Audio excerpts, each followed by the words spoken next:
el diagnóstico con osciloscopio. En realidad ya tal vez muchos los conocen y ya trabajan seguramente con algún equipo de estos, ¿no? Pero sin embargo hay que hacer muchas comparaciones tal vez con algunos otros equipos para empezar a hablar de esto.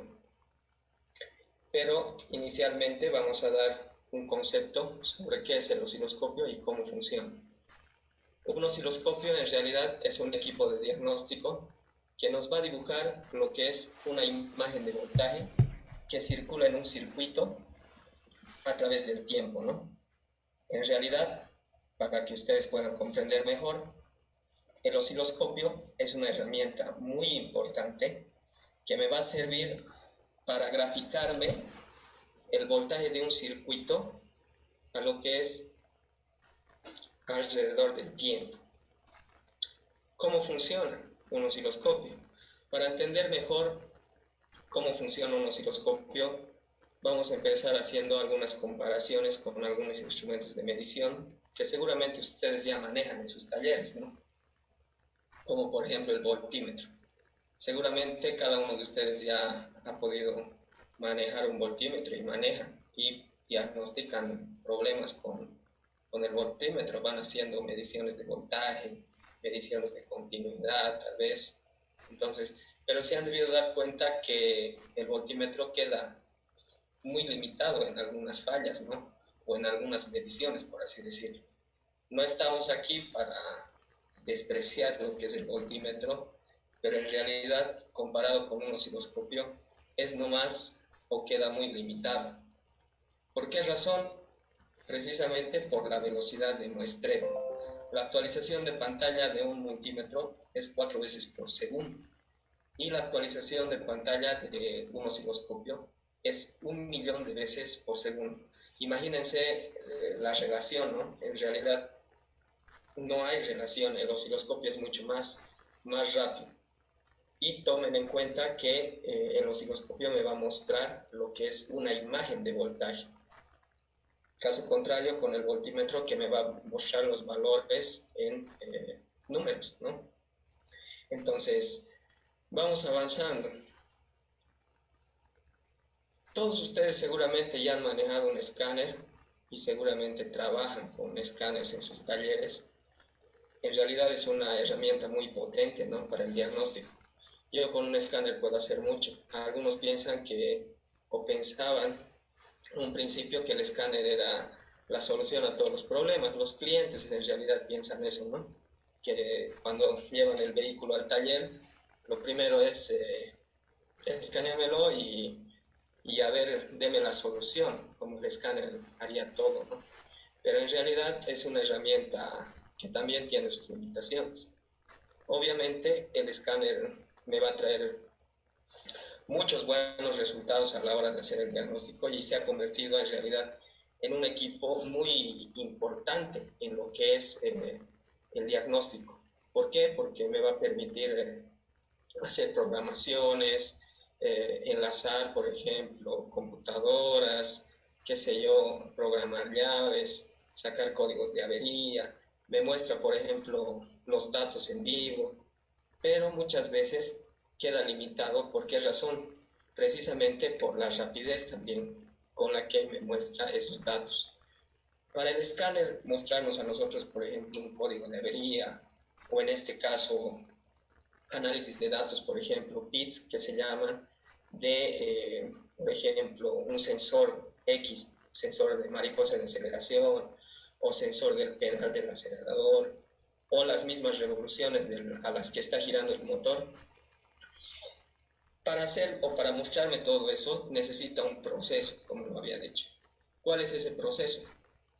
Al conectar nosotros un escáner a lo que es el vehículo, lo que estamos haciendo es convertir ese escáner o presentar ese escáner al vehículo como un módulo más, como una computadora más. Ustedes saben que actualmente los vehículos tienen pues muchas computadoras, ¿no?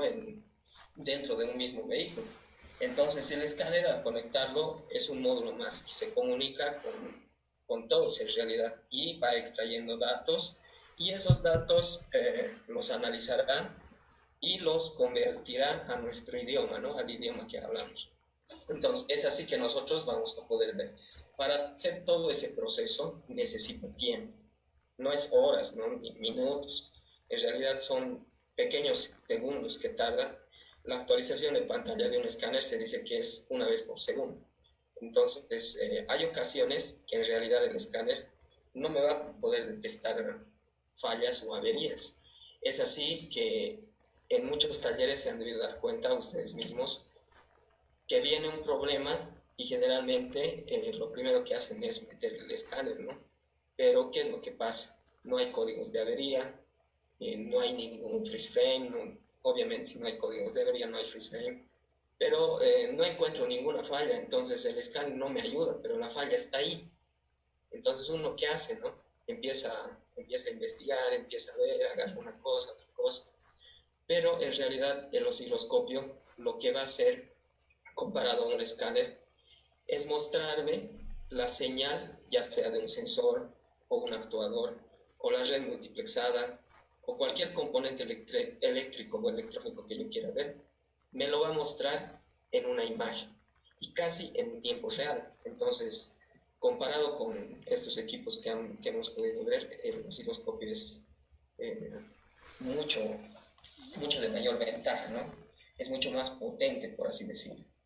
Entonces, para los que no manejan, se van a ir dando cuenta que un osciloscopio es pues un instrumento esencial en lo que es un taller. Persona o taller que no cuenta con un osciloscopio en la actualidad, claramente se puede ir dando cuenta que está limitado en sus diagnósticos.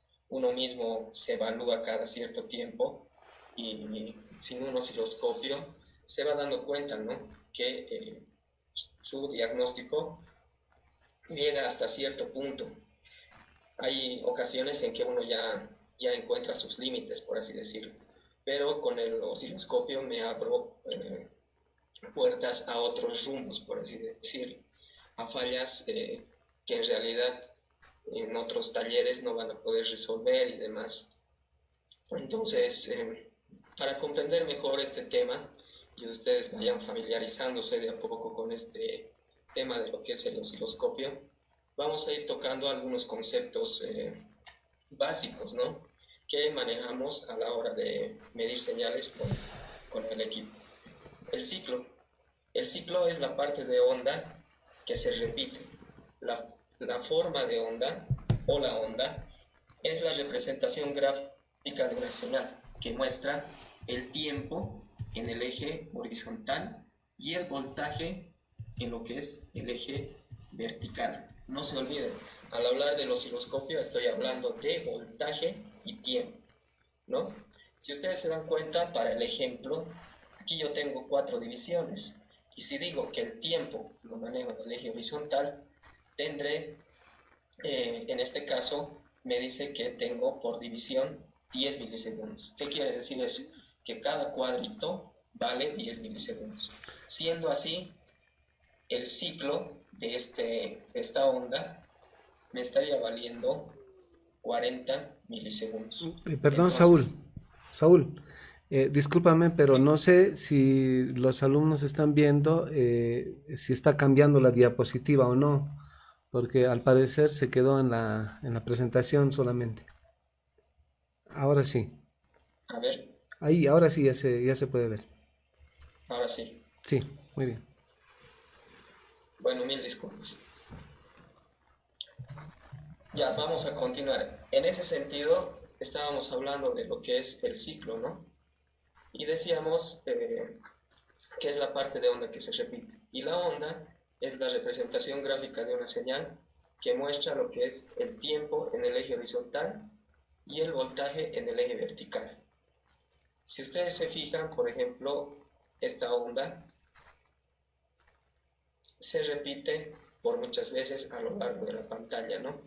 El periodo. ¿Qué es el periodo? El periodo justamente es el tiempo que tarda una onda en realizar un ciclo completo. Hace un momento hablábamos y decíamos que cada división en el eje horizontal vale 10 milisegundos. En ese sentido, Al copar 4 divisiones esta onda, tenemos 40 milisegundos en lo que es el valor del periodo, ¿no? Si ustedes se fijan acá, por ejemplo, en esta ilustración, lo que yo voy viendo es el valor de periodo. En un tiempo determinado van repitiéndose diferentes ciclos de onda, ¿no? Ahora bien, vamos con otro concepto que nos va a ayudar a comprender mejor. La Saúl, frecuencia es un término. Saúl, discúlpame, como se perdió no se podía ver la diapositiva, pues la gente ahí en el chat está pidiendo que si por favor podrías repetir esa parte inicial que explicaste. Claro que sí, claro que sí. Vamos a volver a hablar en realidad de las diferencias para que ustedes se den cuenta, ¿no? Qué tan importante es un osciloscopio frente a otros equipos. En realidad habíamos dicho que el osciloscopio tiene una ventaja grande en relación a lo que es el multímetro inicialmente. ¿Por qué? Por la actualización de pantalla. Se dice que un multímetro se actualiza, su pantalla se actualiza a 4 veces por segundo, ¿no? Entonces, en ese sentido, queda muy limitado, porque en realidad en el diagnóstico automotriz ya no hablamos, a la hora de hablar en tiempo, ya no hablamos de segundos, ¿no?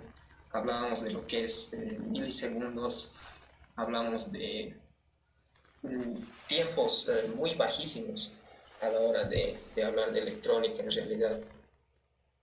Ahora bien, el osciloscopio tendrá una actualización de pantalla de 1.000.000 de veces por segundo. Imagínense la relación. Y como les había dicho, una de las ventajas es que me va a mostrar lo que yo quiera ver en realidad, señal de un sensor, incluso el voltaje de la batería, me lo va a poder mostrar a través de una imagen de voltaje a través del tiempo. Comparando con el escáner, lo que habíamos dicho es que el escáner en realidad era una herramienta muy esencial en un taller automotriz en la actualidad. ¿Por qué? Porque nos va a colaborar en el diagnóstico, me va a ayudar a encontrar fallas en realidad gracias a lo que es el sistema VD2, ¿no? Que ustedes seguramente conocen bien. Pero el escáner tiene sus limitaciones a la hora de diagnosticar algunas fallas, por ejemplo. Es por eso que muchas veces llega al taller un vehículo y resulta que no hay códigos de falla, o en los análisis de datos, al hacer, perdón, el análisis de datos, no encuentro ninguna falla en lo que es los datos que me muestra el escáner, por decirles. Entonces, ¿por qué pasa esto? Porque la actualización de pantalla es muy lenta en comparación a lo que es el osciloscopio. Ahora muchos me dirán, pero yo puedo ver gráficas en lo que es el escáner. Efectivamente se pueden ver, pero no son las gráficas que me muestra un osciloscopio. En realidad es una función gráfica simplemente que tienen los escáneres para mostrarme los datos que me muestran en realidad lo que es el escáner. Entonces esos datos, para llegar al escáner en sí, necesita un proceso, ¿no? Como ya lo había explicado. Entonces, vamos a ir continuando.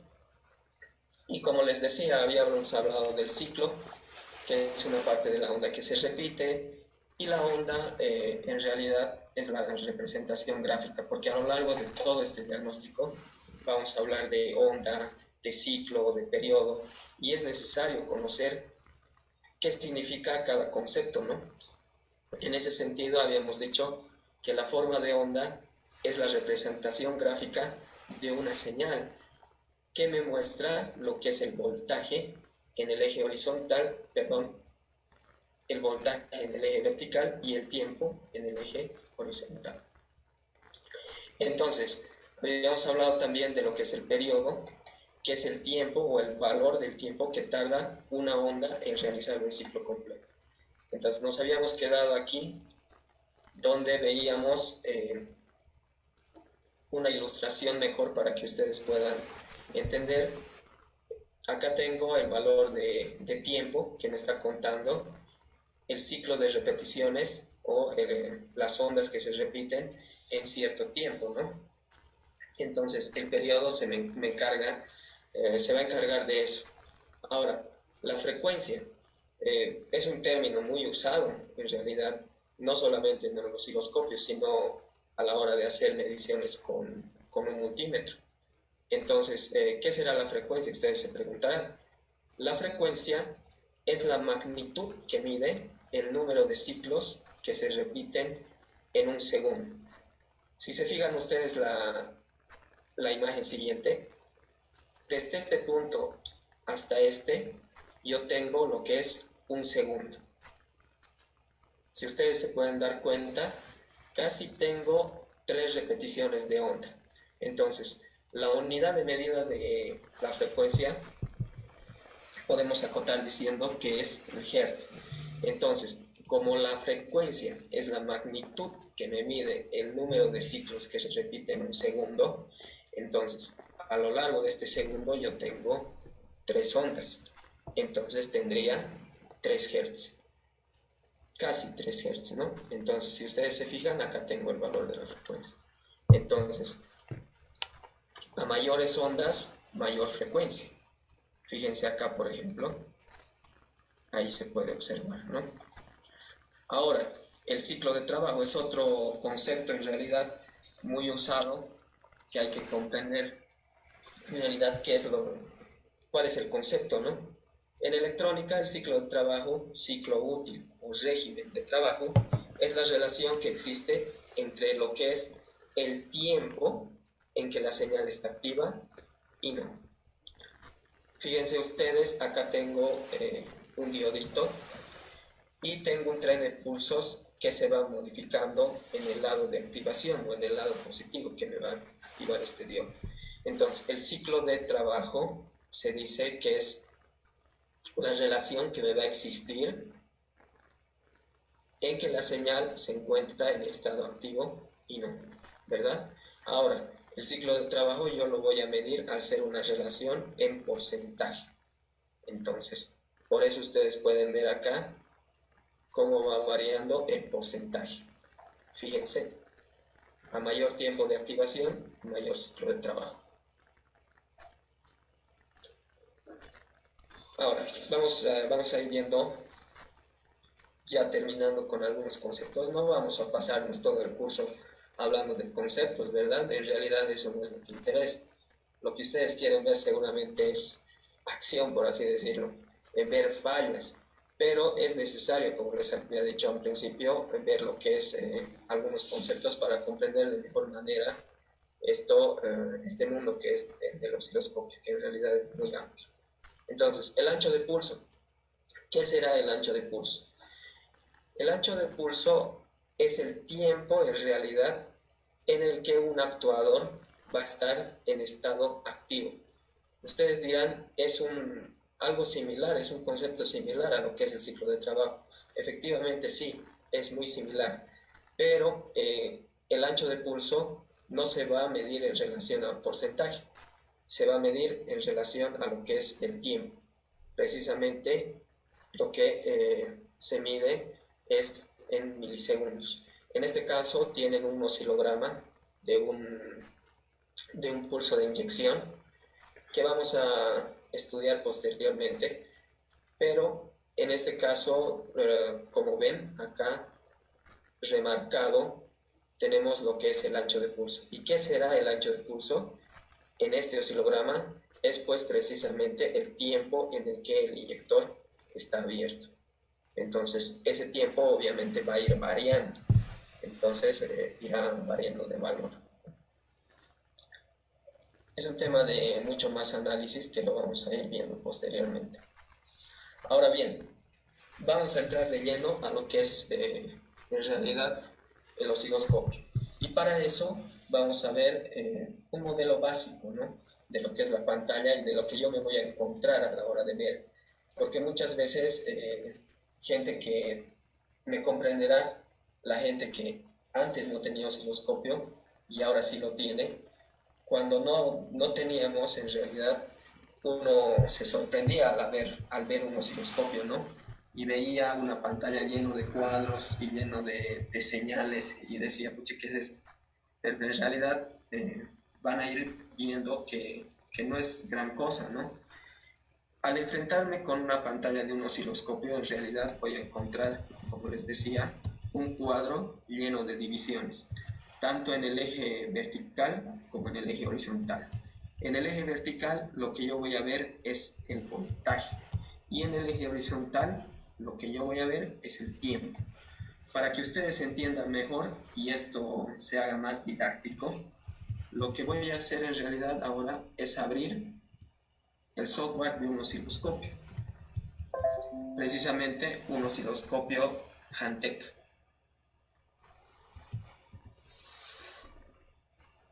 Si ustedes se pueden fijar, por ejemplo, acá tenemos el software de un osciloscopio, en realidad el osciloscopio en sí, que se me está proyectando en lo que es la pantalla de mi computadora. Y por medio de esto va a llegar a todos ustedes, ¿no? Como les había dicho, el osciloscopio en realidad está o tiene una pantalla llena de divisiones, tanto en el eje vertical como en el eje horizontal. Para comprender mejor esto, vamos a ir deshabilitando los canales, que en realidad ustedes se preguntarán, ¿qué es canal? Un canal, un canal me va a permitir observar una señal. Mientras más canales tenga, más señales voy a poder observar al mismo tiempo. Si ustedes han podido contar las líneas, acá tengo 8 canales. Eso quiere decir que este osciloscopio, por ejemplo, tiene lo que es 8 señales, ¿no? Pero para que se vaya observando mejor, voy a ir desactivando lo que es algunos canales. Entonces, para ir y para que comprendan ustedes de mejor manera el uso y la calibración. Porque en realidad, a partir de lo que les voy a explicar ahora, va a depender cómo hagan sus diagnósticos, ¿no? Acompañados siempre, por si acaso, del conocimiento que ustedes tendrán de lo que es la electrónica automotriz en general, ¿no? Partiendo de lo que es la inyección electrónica. Hemos dejado el canal 1, fíjense, hemos dejado el canal 1 activo. Si ustedes se fijan acá, tengo como un punto sobresaliente. Este es el punto 0 de este canal 1. ¿Qué es el punto 0? Se preguntarán. El punto 0 es el punto precisamente donde la señal o la imagen de la que estábamos hablando se me va a empezar a dibujar a lo largo del tiempo. Y es a partir de ahí donde yo voy a poder ir viendo las señales, dependiendo cuántos canales yo tenga activos, ¿no? Entonces el punto 0 es independiente para cada canal. Y yo puedo mover el punto 0 en el eje vertical, obviamente, a donde yo quiera. Es a partir de ahí, de donde yo ponga el punto 0, que se va a empezar a dibujar lo que es una señal. Ahora bien, hay dos cosas muy importantes a la hora de empezar a hacer o a la hora de empezar a ver un diagnóstico con osciloscopio. Es donde la mayoría, y hay mucha gente en realidad, que tiene osciloscopios en sus talleres, ¿no? Pero a la hora de querer ver una señal, se les complica un poco porque no calibran bien lo que es el voltaje y el tiempo, y es ahí donde ya en vez de ayudarles se les complica, porque lo que logran observar son un montón de rayas o no les sale nada. En realidad reniega uno y lo bota el osciloscopio, por así decirlo, ¿no? Entonces, ¿por qué? Porque muchas veces no pueden llegar a calibrar lo que es las funciones. Acá tenemos un cuadro de funciones en realidad, lo que es para el eje horizontal y para el eje vertical. Como ya les había dicho, el tiempo se va a manejar en lo que es el eje horizontal y el voltaje se va a manejar en lo que es el eje vertical. Una cosa a tomar en cuenta y presten atención a esto, el tiempo yo lo puedo calibrar, pero el tiempo que yo calibre se me va a repercutir en todos los canales, ¿ya? No puedo calibrar, por decirles, un tiempo para el canal 1, otro tiempo para el 2, es decir, el tiempo que yo calibre va a ser igual o el mismo para todos los canales. Puedo calibrar, en este caso, en este osciloscopio, si ustedes se fijan, desde un nanosegundo hasta lo que es 20.000 segundos por división, ¿no? ¿Qué quiere decir eso? Como estoy hablando del eje horizontal, entonces yo voy a calibrar, por ejemplo, mi osciloscopio a 1 milisegundo de tiempo por división. ¿Qué quiere decir eso? Que cada cuadro del eje horizontal me va a valer 1 milisegundo. A partir de acá, ¿no? 1 milisegundo, 2 milisegundos, 3 milisegundos, 4, 5 y así sucesivamente. Entonces yo por decirles quiero poner 10 milisegundos por división, entonces cada cuadro en el eje horizontal me valdrá 10, 20, 30 y así sucesivamente.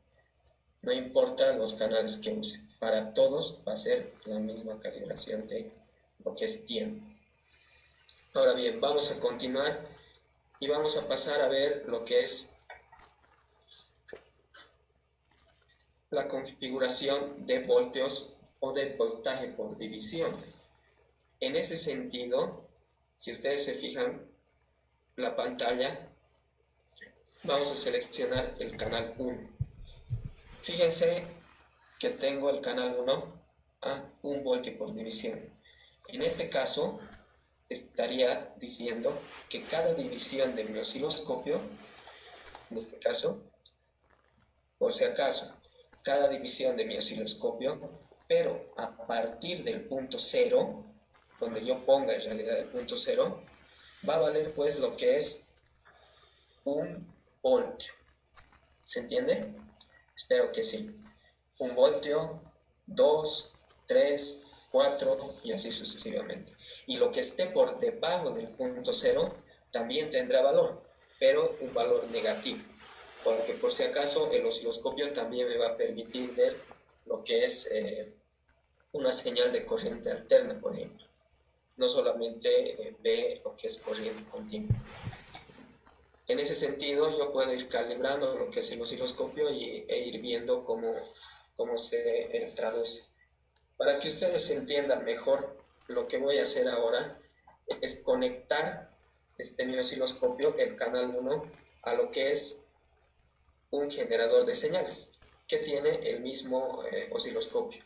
Si ustedes se pueden fijar en la parte de abajo, yo estoy aquí utilizando el osciloscopio Hantek.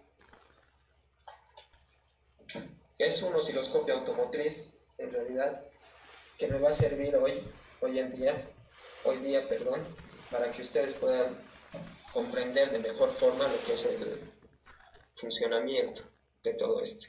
Entonces, fíjense que yo tengo acá un ciclo de ondas, de señales, de una señal digital, ¿no? A lo largo del tiempo. Ahora bien, yo puedo ir jugando lo que es con el tiempo y el voltaje. En este caso, si ustedes se fijan, por ejemplo, puedo ir calibrando el voltaje por división. Tengo acá yo 1 voltio por división. En ese sentido, más o menos me estaría dando un voltaje de pico a pico, o el valor máximo, la amplitud máxima de voltaje, casi 2 voltios, ¿no? Entonces no puedo observar bien, si se fijan estoy haciendo como que, y ustedes también, un esfuerzo seguramente, pero no se trata de eso, se trata de que el osciloscopio me muestre de una manera o de una forma bien clara una señal para que yo pueda ir a analizar, ¿no? En ese sentido, si yo quiero observar la señal de una manera más clara, o más grande, o más amplia, por así decirlo, lo que yo voy a hacer es reducir el voltaje por división. Entonces estaría reduciendo en este caso lo que es ya el valor de las divisiones, ¿no? Por ejemplo, le he bajado a lo que es medio voltio o 500 milivoltios por división. En ese sentido, yo puedo observar un poco más amplia la señal. Entonces, va a depender también de cuántos canales yo esté ocupando, ¿no? Ahora, para ver la señal, si ustedes se fijan, hay una frecuencia muy alta a la hora de observar esta señal. Yo puedo ir ampliando la señal para poder observar mejor. Entonces, para eso, lo que yo voy a hacer en este caso es reducir lo que es el tiempo por división. De los 20 milisegundos que tengo, voy a poner, por ejemplo, 5. Si necesito ver de una forma más clara, pondré 2, 1, y así voy a ir jugando. Si ustedes se fijan, otra cosa, ¿no? Puedo observar de mejor forma lo que es la señal. Entonces, así yo simplemente voy calibrando mi osciloscopio, pero una cosa, antes de continuar, ¿por qué les decía hace un momento que esta calibración y todo esto es muy importante, pero acompañado de un conocimiento básico de lo que es la inyección electrónica? Precisamente porque yo tengo que saber lo que voy a ir a medir, ¿no?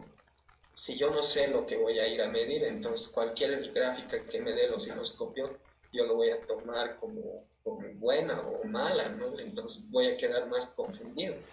Entonces, en ese sentido, siempre va a ir acompañado de un conocimiento sólido de lo que es la electrónica automotriz. Entonces, esas son las funciones básicas que uno tiene que saber para manejar lo que es el osciloscopio, para empezar a manejar en realidad lo que es el osciloscopio. Entonces vamos a volver a lo que es mi presentación y vamos a continuar ya hablando, ya que nos metimos de lleno a lo que es el tema. Como pueden mirar en lo que es la imagen o en lo que es la presentación, hay un componente allá, ahí, llamado atenuador. ¿Qué son los atenuadores? Los atenuadores en realidad son reductores de voltaje. ¿Para qué me va a servir un atenuador o cuándo yo lo voy a ocupar en el diagnóstico con osciloscopio? Porque muchas personas dicen a la hora de querer comprar un osciloscopio, qué sé yo, tiene atenuadores, lleva atenuadores, entonces algunos no saben ni siquiera para qué está hecho un atenuador, ¿no? Pero para aclarar, un atenuador en realidad lo que hace es, como ya lo había dicho, reducir el voltaje, con el objetivo, uno, de proteger lo que es el equipo, y segundo, más que todo, para poder mostrarme o para que permitir mostrarme voltajes de picos de tensión muy alto, a los cuales están sometidos algunos actuadores, por ejemplo, una bobina, un inyector.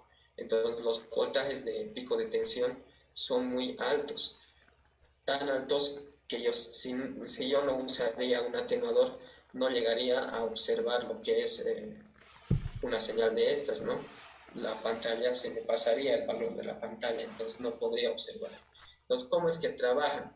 Van a trabajar dependiendo del valor al que estén diseñados. Hay atenuadores por 2, por 10, por 100, por 1000, y hay unos muy comerciales que son de la marca Hantec de 20 a 1 o por 20, por así decirlo. Entonces, por 10, por ejemplo, ¿cómo trabaja? Si yo le meto 10 voltios a lo que es el atenuador, por el otro lado saldrá solamente 1 voltio. Entonces, ¿dónde van conectados los atenuadores? Van conectados entre la punta de prueba y lo que es el mismo osciloscopio, justo en el medio. Entonces, al yo medir, digamos, estoy usando un atenuador por 10, por ejemplo, entonces al osciloscopio, al entrarle solamente 1 voltio, entonces yo tendré que avisarle al osciloscopio. Obviamente hay funciones en las que le permito avisar al osciloscopio que estoy usando un atenuador por 10. Ahora si no, entonces yo tendré que interpretar que cada división en el voltaje, en el eje vertical, me va a valer pues lo que es 10 voltios, ¿no? Ahora, internamente, ¿qué podemos observar, por ejemplo, de lo que es un atenuador? Podemos observar, fíjense, resistencias conectadas según este diagrama que pueden ver, resistencias en serie paralela. Si ustedes se fijan, tengo por este lado conectores BNC. Y bueno, ¿para qué está este valor o esta tablita de aquí abajo? A partir de esta tabla, ustedes pueden fabricarse sus propios atenuadores. En algunos países es muy difícil conseguir estos componentes o a veces el costo asciende un poco a algunos dólares, ¿no? Entonces, tal y como está la economía, qué mejor que construirse su propio equipo. Entonces acá tienen la tabla, por ejemplo, para construirse un atenuador por 10, por 2, por 100 o por 1000. Fíjense que tengo yo que tener 4 resistencias. Por ejemplo, para conseguir lo que es un atenuador por 10, tendré que tener en la resistencia 1 una resistencia, cabe recalcar, de 750 kiloohmios. En la resistencia 2, 150 kiloohmios, en R3, 100 kiloohmios y en R4, 11 kiloohmios. Teniendo las 4 resistencias e uniéndolas, como pueden observar en el diagrama, yo podré obtener un atenuador por 100. Y así, según el valor que esté en la tabla, ¿no? Si ustedes se pueden fijar y tal vez tomarle una captura. Ahora acá en Bolivia, por ejemplo, no puedo encontrar yo los valores de estas resistencias, son muy altas. Entonces para eso se usa lo que son los train pots, que son potenciómetros pequeños, y a partir de esos componentes se puede ir logrando estas resistencias. Pero muchas veces es mejor comprarse un atenuador, ¿no? Pero si tienen acceso, por ejemplo, a resistencias de este valor en alguno de sus países, porque sé que están de diferentes países acá en la clase, entonces prueben construir un atenuador, porque siempre es necesario tener, ¿no? No va a faltar un atenuador que me choque con una señal de un actuador y no puedo observarlo por falta de un atenuador. Ahora, hablando de los atenuadores, por ejemplo, voy a tocar el tema de lo que es el trigger. Para esto vamos a ir primero viendo qué es el trigger y dándonos una definición. Como se dice en español, disparador.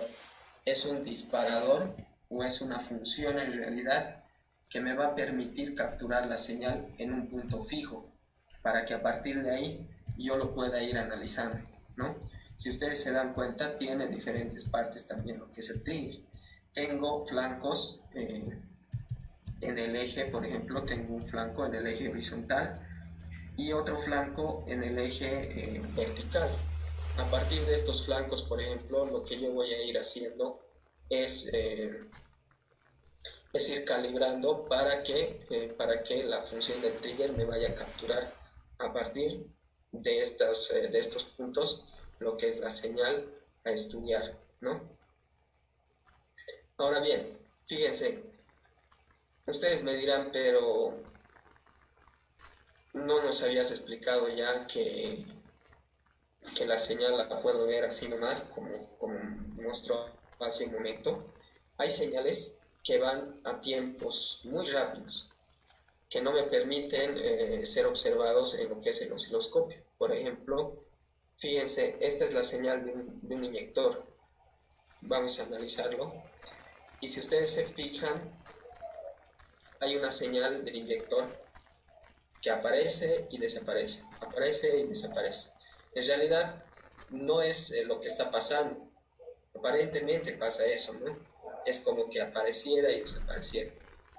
En realidad lo que pasa es que la señal corre muy rápido a través del tiempo y no me permite ver, no es visible para mis ojos. Y en realidad esa es la función del trigger. Lo que me va a permitir hacer el trigger es capturar esa señal y a partir de esa captura yo podré ir a analizar lo que es dicha señal que va a necesitar lo que es usar la función del trigger. Ahora, esto del trigger hay que tenerle mucho cuidado también a la hora de diagnosticar, perdón, a la hora de utilizarlo en el diagnóstico precisamente. ¿Por qué? Porque hay diferentes tipos de trigger en la electrónica o en los osciloscopios. Está el trigger simple, el trigger automático y el trigger normal. Ahora, se van a dar cuenta cómo es que trabaja el trigger simple mediante esta explicación. Fíjense, yo voy a dar arranque, tengo el motor apagado y lo que voy a hacer es darle arranque. Tengo conectado el osciloscopio a lo que es la señal del lector, ¿no? A la señal de activación. Entonces, como han podido escuchar, el motor ha dado arranque y ya, ahora está en funcionamiento. Pero ha pasado algo con lo que es la señal, ¿no? Si ustedes se fijan, se ha parado, pero es como que se ha pausado. En realidad, el osciloscopio se ha pausado. El trigger simple lo que me hace, la función en realidad del trigger simple, es pues a la primera señal, obviamente partiendo de la calibración de los flancos, a partir de los flancos, la primera señal que pase por esa calibración me la va a capturar y me la va a detener ahí, pero no solamente me la va a detener, me la va a pausar. Es como que ve la señal y me pausa automáticamente lo que es el osciloscopio. Entonces, lo que pase después, yo no voy a poder observarlo con el trigger simple. Entonces, ¿por qué les digo que hay que tener mucho cuidado? Porque hay ocasiones en que uno tiene que usar el trigger precisamente, por ejemplo, hablando del inyector, para poder observar si es una señal de inyector, por ejemplo, si el pulso de inyección se pierde en algún problema o en algún caso del diagnóstico, ¿no? Por decir, estoy conduciendo el auto y tiene la falla que de repente se para o se apaga el motor. Entonces yo quiero ver si en el preciso momento donde se apaga el motor, milisegundos antes se pierde el pulso de inyección y ese es el problema, ¿no? Si el trigger simple lo tengo activo, entonces no voy a poder observar. ¿Por qué? Porque apenas yo conecte mi punta de mi osciloscopio a lo que es la señal del inyector, se va a captar la señal y el osciloscopio se va a pausar. Y lo que pase después no lo voy a poder observar. Y puedo pensar que en realidad se está viendo la señal, pero en realidad el osciloscopio ya está pausado. Entonces ustedes dirán, pero ¿para qué voy a usar yo el trigger single si en realidad me va a pausar y yo puedo pausar el osciloscopio manualmente, ¿no? Entonces, una función, por ejemplo, que nosotros encontramos es que lo pueden usar ustedes, ¿no? Por ejemplo, están solos en el taller y necesitan ver precisamente el pulso de inyección y no tienen quien les ayude. Entonces, por un lado, tendrían que estar viendo lo que es el osciloscopio y por otro lado, dándole arranque. Entonces, uno selecciona el trigger simple, va, le da arranque y si existe el pulso de inyección, por más que el motor no funcione, entonces el trigger lo que me va a hacer es capturar. Entonces, como se va a pausar el osciloscopio, yo salgo tranquilamente de la cabina y observo si ha existido o no lo que es la señal o el pulso de inyección. Espero que se esté entendiendo. ¿Se entiende bien? Inge, ¿todo se escucha claro? Sí, yo creo que están entendiendo. Si gustas, puedes leer algunas preguntas o si lo vas a hacer un poco más adelante para que ahí te pueda poner la imagen de las preguntas. Ya, tal vez algunas preguntas, si podemos absolver para ir avanzando de manera gradual, Inge, por favor. Bien, enseguida vamos a poner una de las preguntas.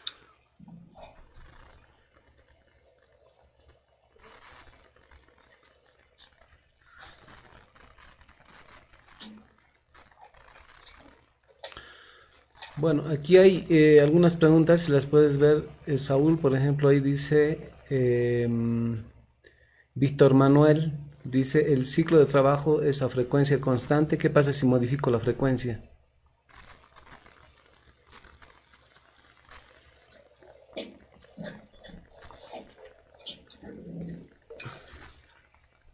A ver, perdón. Ahí está Perdón, ¿me reitera la pregunta, Inge? ahí está la pregunta, justamente en la pantalla, dice, el ciclo de trabajo es a frecuencia constante, ¿qué pasa si modifico la frecuencia? Ah, ya. Bueno, al hablar del ciclo de trabajo habíamos dicho que es el porcentaje que en realidad se encuentra activo con relación a lo que es el tiempo en el que no lo está, ¿verdad? A ver, vamos a ir retrocediendo un poco para que se pueda observar.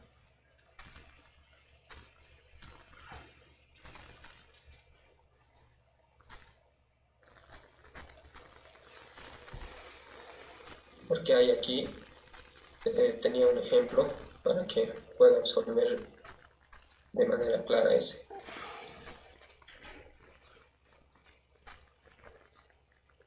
Si ustedes se fijan acá en la imagen, por ejemplo, sensibles.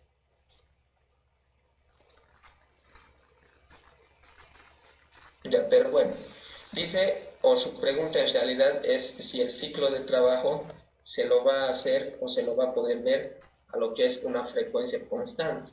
¿Y qué va a pasar si en realidad yo varío la frecuencia, verdad? Entonces, si yo varío la frecuencia, el ciclo de trabajo también puede variar, ¿no? No hay problema. Eso es lo que se ve, por ejemplo, en la activación de la bobina COP, que más adelante lo vamos a ver de una manera práctica. Como a medida que yo voy acelerando, por ejemplo, también se va aumentando la frecuencia de excitación en lo que es la bobina COP, pero también se va aumentando lo que es el tiempo de activación, o el ciclo de trabajo, por así decirlo.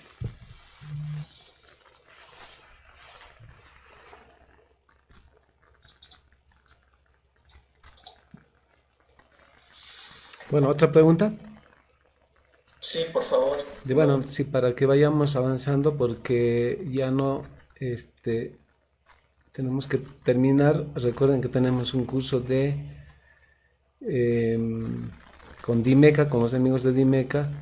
Justamente está el curso de redes. Bueno, ahí hay otra pregunta, Autotrónica Cari desde Villazón, si la puedes leer, dice, la pregunta es, ¿cuál es el problema cuando estás viendo señales y se apaga la computadora? Sale una pantalla azul en Hantec 1008C.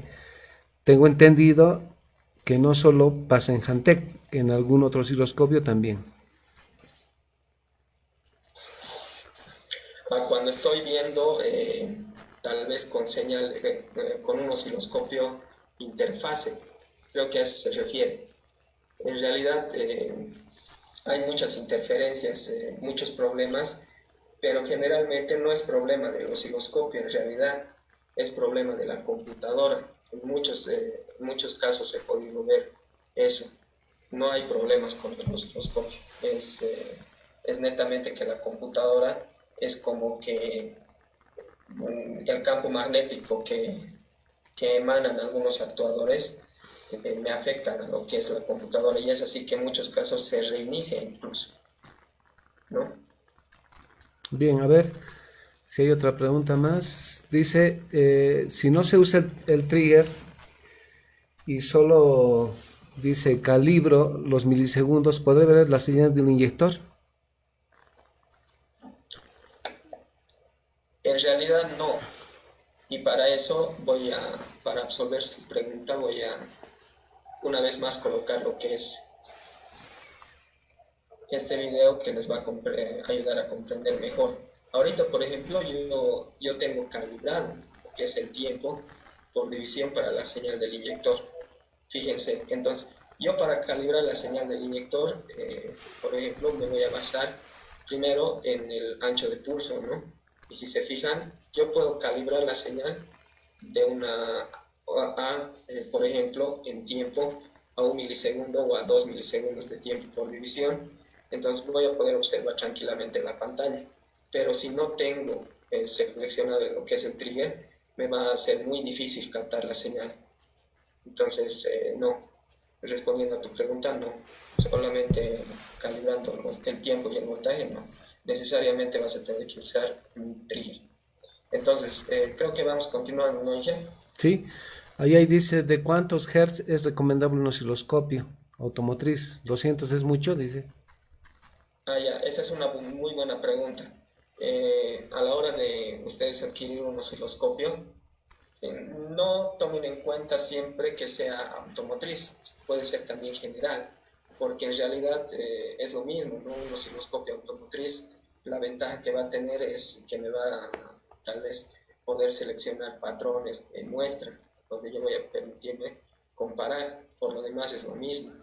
Pero a la pregunta que hace, para yo poder trabajar y no estar teniendo que invertir en un futuro en un osciloscopio mejor, por así decirlo, puedo yo comprar un osciloscopio de 20 MHz.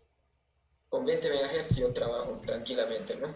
Y que mínimamente tenga 2 canales para poder observar diferentes señales. Ahora, el hecho de que sea portátil o interfase, eso ya es a comodidad de cada uno de los técnicos, ¿no? Bueno, ahí hay una preguntita más que dice que si podrías repetir la parte de trigger. Claro, ya, está bien, Inge, gracias. Vamos a continuar. Y en realidad no habíamos terminado de ver todo lo que es el trigger, pero vamos a reiterar. Entonces vamos a partir y vamos a hacerlo un poquito más rápido para poder avanzar porque nos falta mucho contenido en realidad. Si ustedes se fijan, el trigger ya habíamos dicho, y creo que eso va quedando claro, que sin un trigger no voy a poder observar algunas señales. ¿Por qué? Por la misma velocidad a la que van dichas señales, por ejemplo, la señal del inyector o del primario de bobina, o la señal de algún sensor de cigüeñal o de Genelevas, ¿no? Entonces, para eso yo tengo 2 flancos que me van a permitir a través de los flancos capturar lo que es esa imagen. Habíamos hablado de lo que es el trigger single, que lo que me va a hacer es a partir de los flancos capturar la señal, ¿no? Capturarme la señal y pausar. Entonces, en muchos de los casos no me sirve eso, ¿no? Para el diagnóstico, pero hay casos en que sí. Ahora, el trigger que yo voy a usar más, y a esto quiero que le tomen un poco de atención, los que no conocen, es el trigger en realidad automático. Primero, ¿por qué? Fíjense cómo me va a ir calibrando, ¿no? Acá tengo en funcionamiento lo que es el motor conectado precisamente a lo que es la señal del inyector. Voy a ir calibrando y bueno, puedo observar cómo el inyector pasa muy rápidamente y no logro captarlo, ¿no? Entonces lo que yo quiero es que se quede ahí y a partir de ahí poder analizarlo en media aceleración, plena aceleración y demás. Entonces, el trigger yo lo voy a seleccionar para qué canal en realidad quiero usarlo, ¿no? En este caso, el canal 1. Si ustedes se fijan acá, tengo los flancos vertical y horizontal y ya lo ha capturado el trigger. El trigger ya ha capturado la señal, ¿no?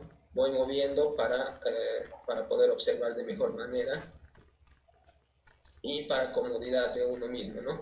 Si ustedes se fijan, a diferencia del trigger single, ya lo ha captado la señal, pero no lo ha pausado el osciloscopio.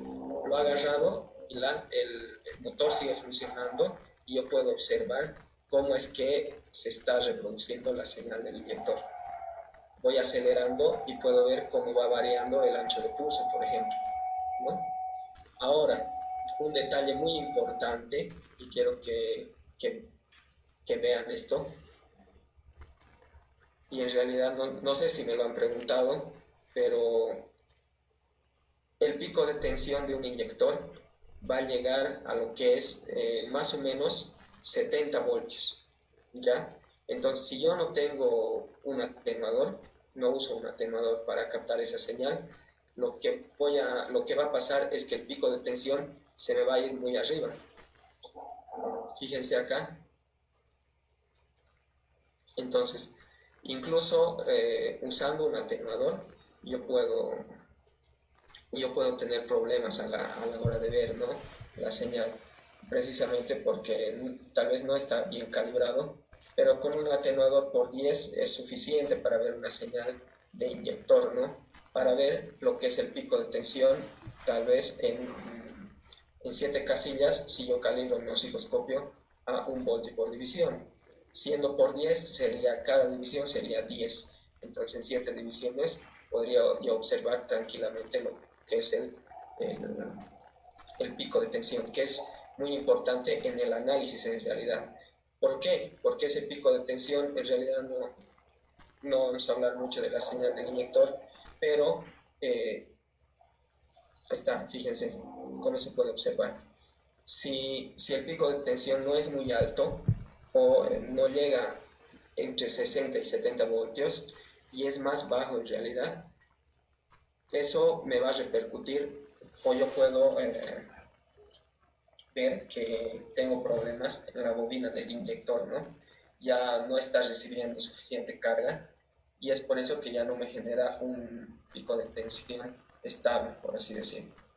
Bueno, vamos a pasar a lo que es algunos... Saúl, hay dos preguntitas más y con esto ya yo creo que vamos a continuar, acelerar un poco el tema porque no se olviden, tenemos el curso de redes con Dimeca. Bueno, para medir dice la línea FlexRay. FlexRay dice FlexRay será qué velocidad de osciloscopio se necesita. Ya, estaríamos hablando en realidad ya de reparación de computadoras, ¿no? Al ir a hablar No, analizando. yo me imagino al amigo José Samayoa que se refiere a la red de comunicación en un sistema CAN-bus, por ejemplo. Si hablamos de un sistema CAN-bus, recuerden ustedes que el conocido como tenemos la red MOS, por ejemplo, trabaja a 25 megabits por segundo. Y si hablamos de un campus, estamos hablando de que trabaja a 500 kilobits por segundo y una velocidad máxima de 1 megabit por segundo. Cuando trabaja con un sistema FlexRay, estamos hablando que va a trabajar a 10 megabits por segundo. Entonces tendría que tomar en cuenta que si va a conseguir un osciloscopio de 10, pues va a trabajar al límite. Tiene que ampliar un poco más, tal vez uno de 20 megabytes le sería perfecto. Bueno, y nada más, Saúl, entonces continuemos. Ya dije, está bien. El, en realidad, acotando a lo que decía, incluso para observar señales de red multiplexada, entre 20 y 50 MHz es suficiente para poder observar todas esas señales, ¿no? Ahora bien, como ustedes conocen, hay diferentes tipos de señales y en la electrónica automotriz, precisamente, yo voy a observar dos. Lo que es las señales analógicas, que tienen característica de ir aumentando su voltaje gradualmente, ¿no? Y lo que son las señales digitales, que tienen dos estados en realidad, ceros y unos. Son características principales. Entonces, nos vamos a encontrar mucho en el vehículo con muchos sensores, no solamente en el motor, que manejen este tipo de señales, por ejemplo. Pero ahora vamos a hablar de lo que es los sistemas de encendido en vehículos modernos, ¿ya? Para que ustedes comprendan bien cómo es que trabaja y cómo yo puedo analizar con el osciloscopio todo lo que es el sistema de encendido en realidad en vehículos modernos y llegar a soluciones rápidas y sencillas. Como ustedes saben, por ejemplo, para que un motor de combustión interna logre funcionar, necesito tres cosas: combustible, compresión y ¿qué más? Chispa, ¿no? Necesariamente, estamos hablando de un motor a gasolina. Entonces, para eso actualmente los sistemas de inyección se han desarrollado y desde hace muchos años atrás, ¿no? La computadora para determinar, porque en realidad quién es la que va a manejar eh, la chispa y lo que es la inyección, porque la compresión, hablar de la compresión en realidad es hablar de mecánica, pero hablando de chispa y de inyección, en realidad hablamos de control que va a partir viniendo desde la computadora. En ese caso, por ejemplo, ustedes pueden fijarse, acá tengo un sensor de lo que es cigüeñal inductivo. Una computadora, para empezar a dar los pulsos o activación a lo que es las bobinas y los inyectores, tiene que recibir una información, en este caso, de sensores que le avisen que el motor ya está girando, en este caso, el sensor de señal, y que esté en sincronía con el eje de levas. Para eso tenemos un sensor de eje de levas claramente. Entonces, si ustedes se fijan, por ejemplo, acá muy claramente se ve cómo hace un trabajo un sensor de señal.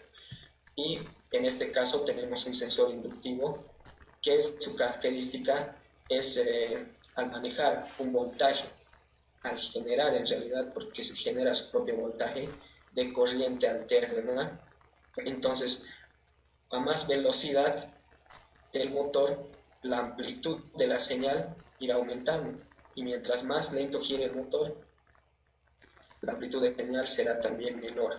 Entonces, todos estos puntos, por ejemplo, yo los puedo observar tal y como ocurren en lo que es la rueda fónica y el sensor. Yo lo puedo observar a través de un osciloscopio, ¿no? Y es un estudio muy, muy amplio, porque hay muchas fallas con relación a esto. Pero en realidad, fíjense que para un sistema de encendido, o para que un sistema de encendido funcione, todo parte a partir de un principio, ¿no? Primero, que van a enviar señal dos sensores, el sensor de cigüeñal y el sensor de eje de levas, a una computadora que me va a procesar esa señal y en realidad va a verificar no solamente que se esté mandando señal. Entonces, uno, va a verificar que la señal esté adecuada, que esté bien. Dos, que ambas señales estén sincronizadas. Eso me va a traducir en que la cadena de distribución o la correa dentada estén sincronizadas en realidad. Y tres, cuando ya pueda ver que todo esto ande bien, entonces va a proceder, si no tiene en realidad sistema inmovilizador, entonces va a proceder lo que es a calcular y a empezar a dar órdenes, en este caso a mandar pulsos de activación a lo que es el sistema de encendido. Entonces, yéndonos un poco más aquí, vamos a observar, por ejemplo, que antiguamente teníamos lo que era el platino, pero ya eso ha desaparecido totalmente y ahora tenemos módulos de encendido que han reemplazado en realidad a lo que es el platino. Y tenemos la bobina característica. En realidad eso no ha cambiado, ¿no? Todo sigue siendo igual, pero a partir de un mismo principio se han ido cambiando de posiciones algunos componentes. Entonces eso vamos a ir observando ahora que entiendan mejor. Para entender todo este diagrama en realidad, y en realidad todo el sistema de encendido, uno tiene que entender cómo es que trabaja el módulo o el transistor de potencia que me va a permitir hacer trabajar la bobina, ¿no? Para eso vamos a explicar de manera rápida con un simulador lo que es o cómo trabaja un transistor para aquellos que no conocen. En ese sentido vamos a dibujar, por ejemplo, para los que nunca lo han visto, es un simulador de circuitos donde me permite ir armando circuitos y probando, ¿no? Acá en el mismo software. Entonces vamos a ver de una manera muy didáctica cómo es que trabaja un transistor y para eso vamos a armar el circuito. Ya pusimos una batería, lo que vamos a hacer ahora es poner lo que es un transistor NPN, que es muy usado. En realidad vamos a partir de este ejemplo porque en la actualidad ya hay mucha cantidad de transistores metidos dentro del mismo vehículo, ¿no? Los MOSFET, los IGBT, los Darlington y demás, pero parten bajo un mismo principio. Entonces, vamos a añadir lo que es una resistencia también. Y también un pulsadorcito. Acá vamos a ver. Vamos a girar nuestra resistencia y vamos a empezar a lo que es hacer conexiones.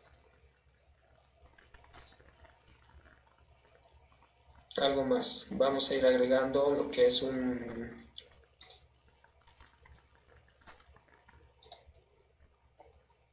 en este caso un inductor, ¿no?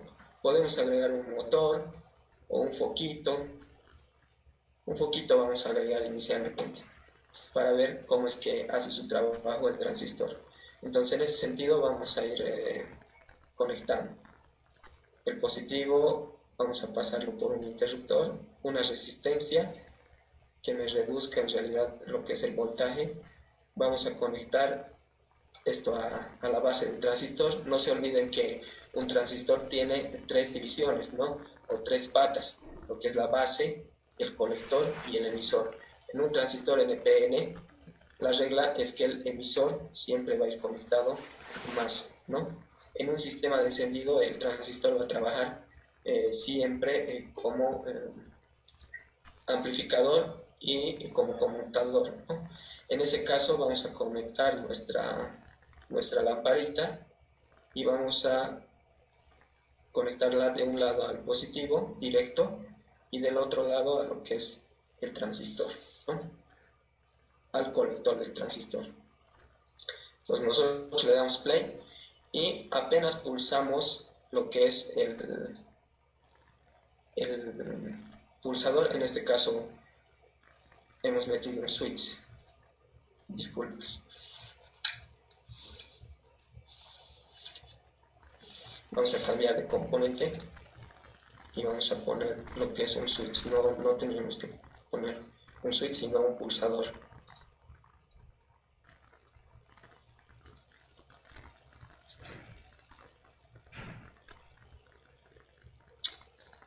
A ver, vamos a ver. Acá está un pulsadorcito que me va a mandar en realidad el pulso para lo que es el transistor.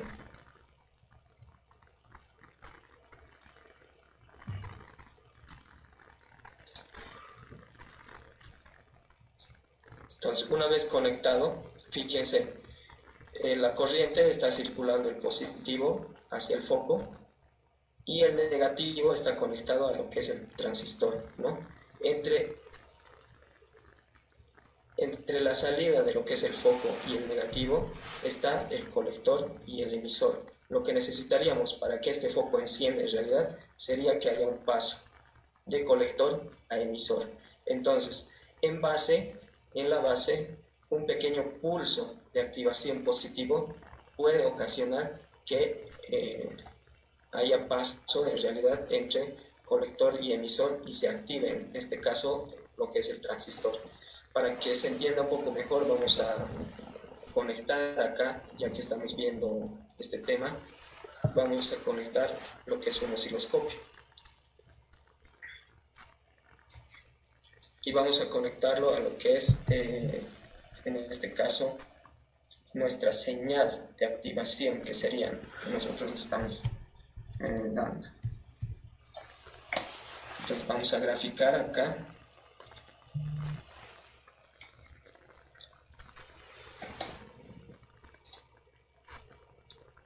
Y vamos a hacer algunas modificaciones para poder observar de mejor manera lo que es la activación.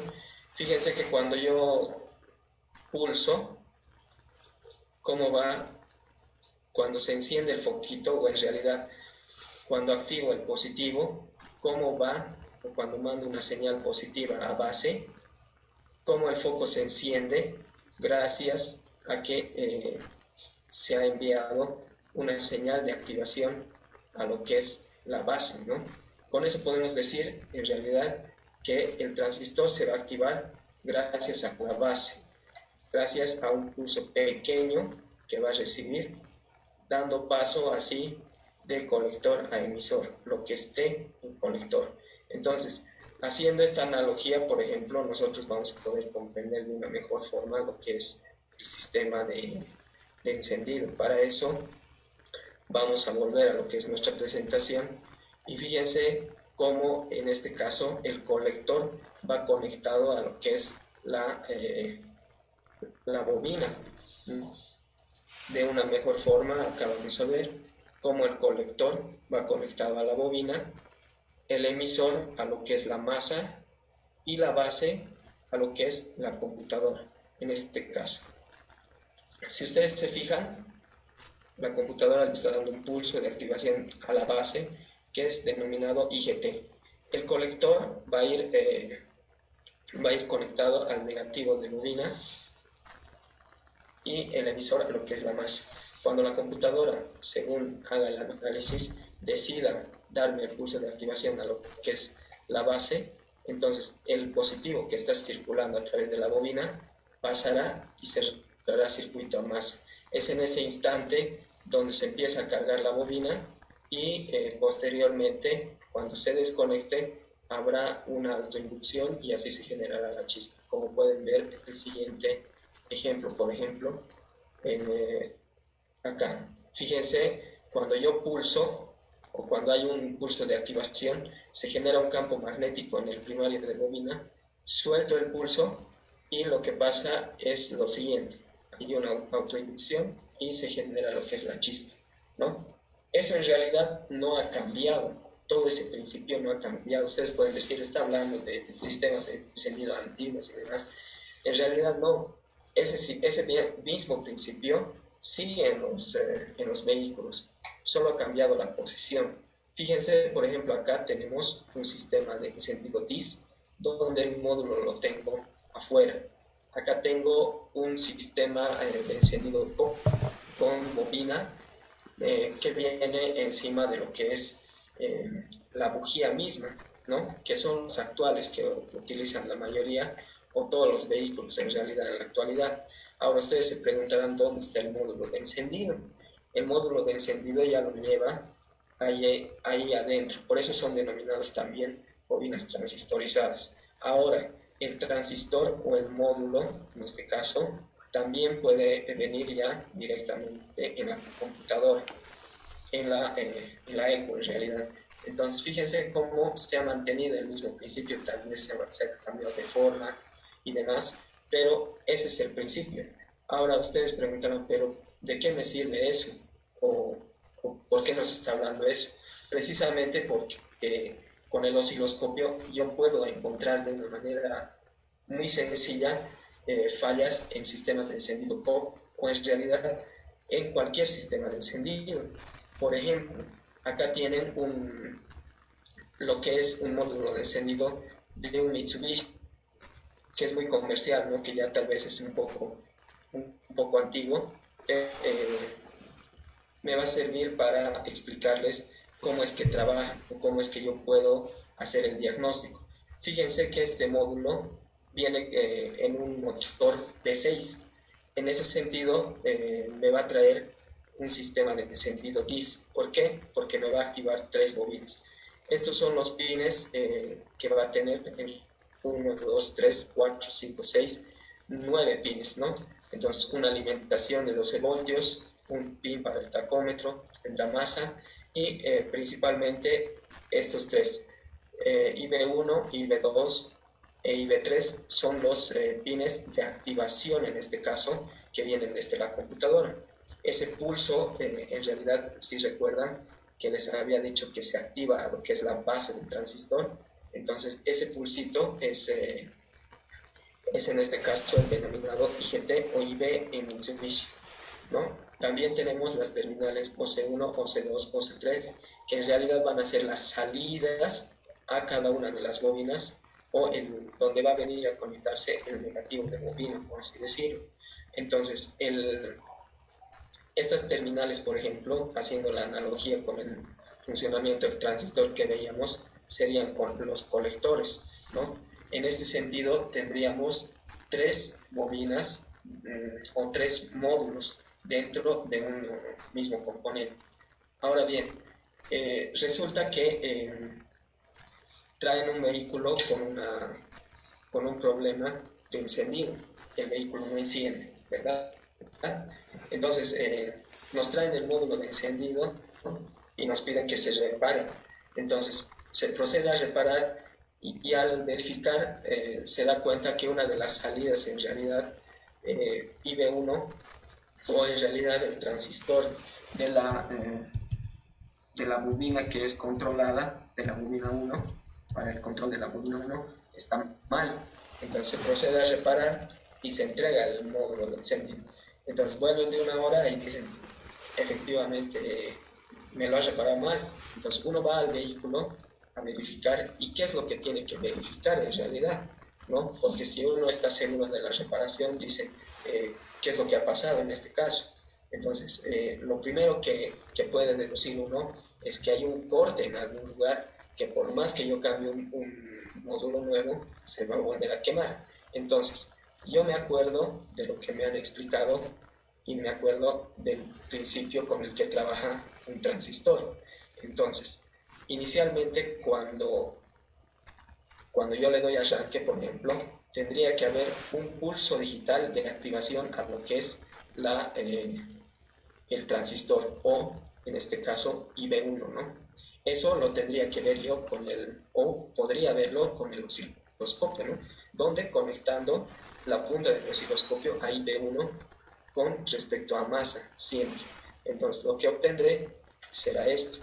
Fíjense, este es el punto de activación que yo tendría que obtener, ¿no? Que yo tendría que obtener a la hora de revisar esa señal. Sin embargo, en este caso no existía tal pulso, ¿verdad? Lo que existía era un voltaje constante de aproximadamente 2.5 voltios.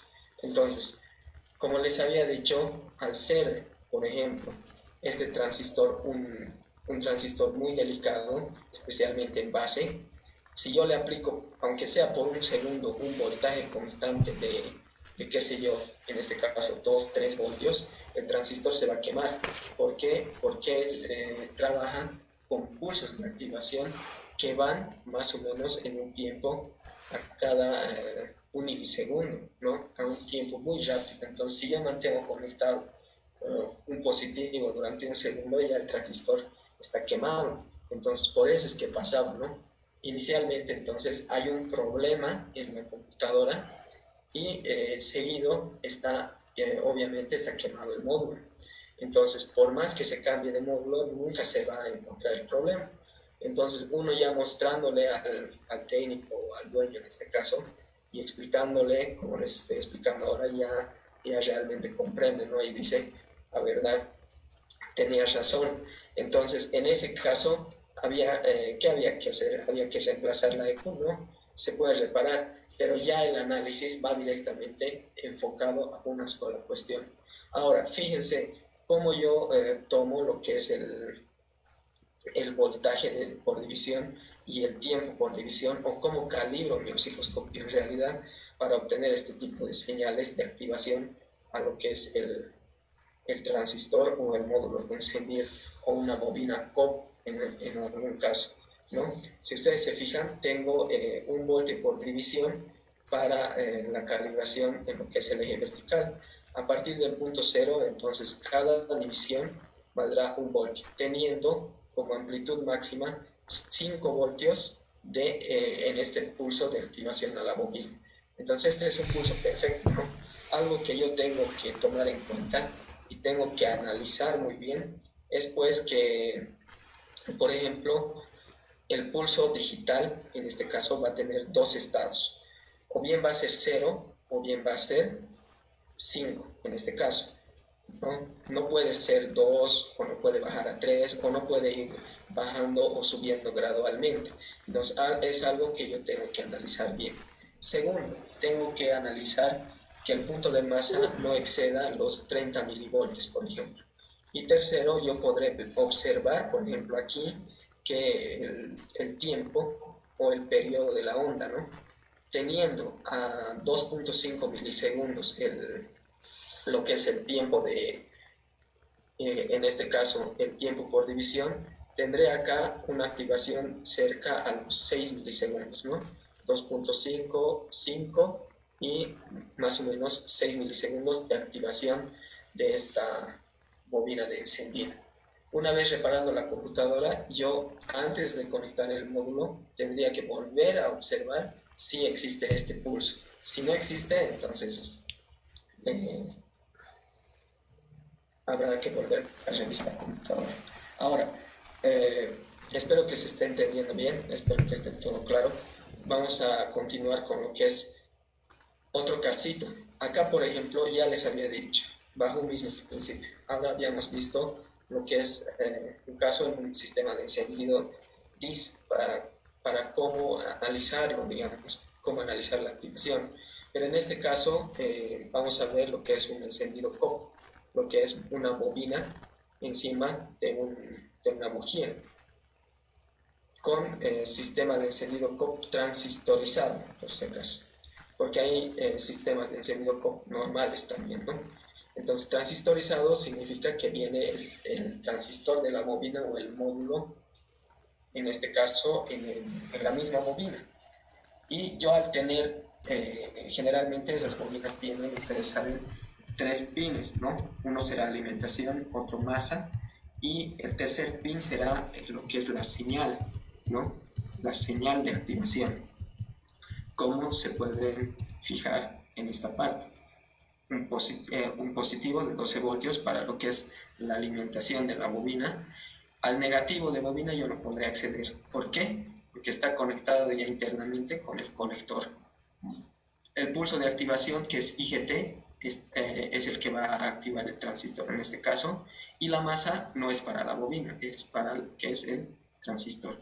Entonces mi centro de estudio será aquí la señal de activación. ¿Por qué? Por ejemplo, tengo esta Nissan Sentra en la que falla un cilindro, ¿no? En la que falla un cilindro.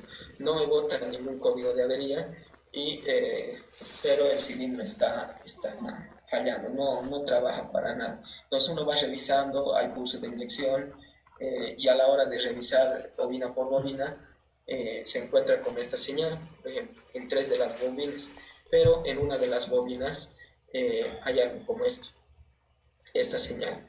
Entonces, uno se pone a analizar y recuerda los principios de una señal digital, por ejemplo.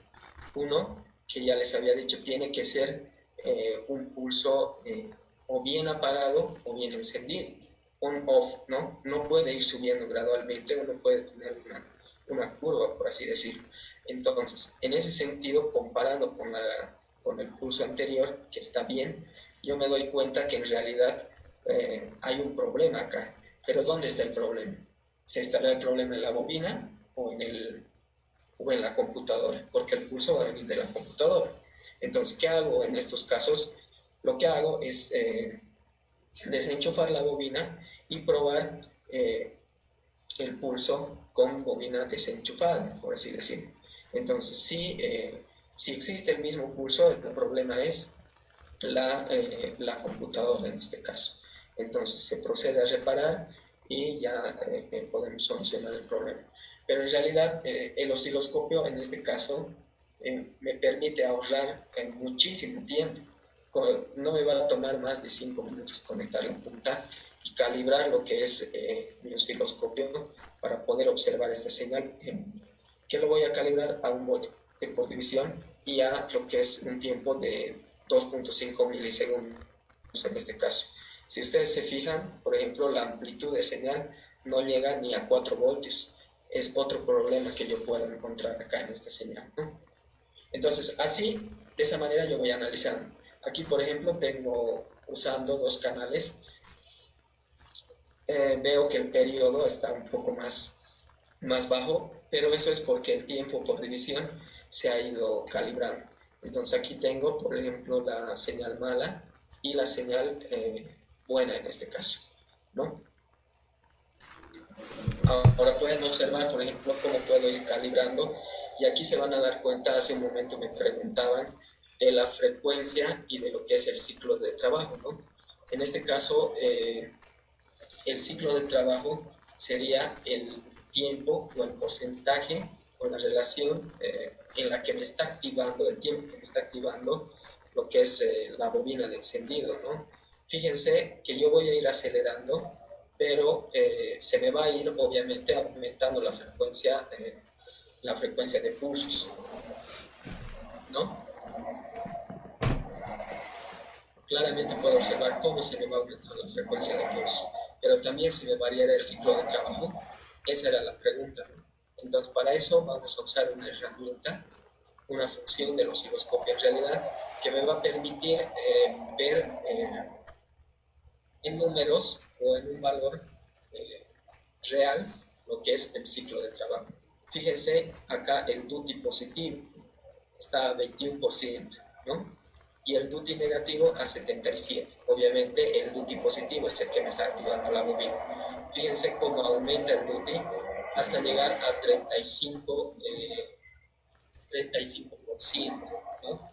Entonces, con eso creo que queda aclarada la pregunta de su compañero. Entonces, más o menos así va el estudio de lo que es el osciloscopio. En realidad, ¿no? Se pueden analizar y se puede tomar se puede tomar mucho tiempo para analizar diferentes señales, por ejemplo, de sensores de cigüeñal, de sensores de eje de levas, de sensores de ABS o de la caja, o sensores de activación o actuadores. Hay mucho estudio por hacer, primarios de bobina, etcétera. Entonces, todos esos temas nosotros los vamos viendo de manera detallada en lo que es nuestros cursos, ¿no? Con Albatronics. En este caso, si ustedes se dan cuenta, el osciloscopio es muy, muy importante y nos va a servir de mucho a la hora de encontrar fallas. Ya en los cursos se van a poder dar cuenta que hay fallas, por ejemplo, que uno no puede encontrar si no es con un osciloscopio. Entonces, como se han podido dar cuenta, el osciloscopio es muy amigable, no es para nada difícil, es cuestión de agarrarle y perderle el miedo y empezarlo a manejar. Simplemente no es muy difícil.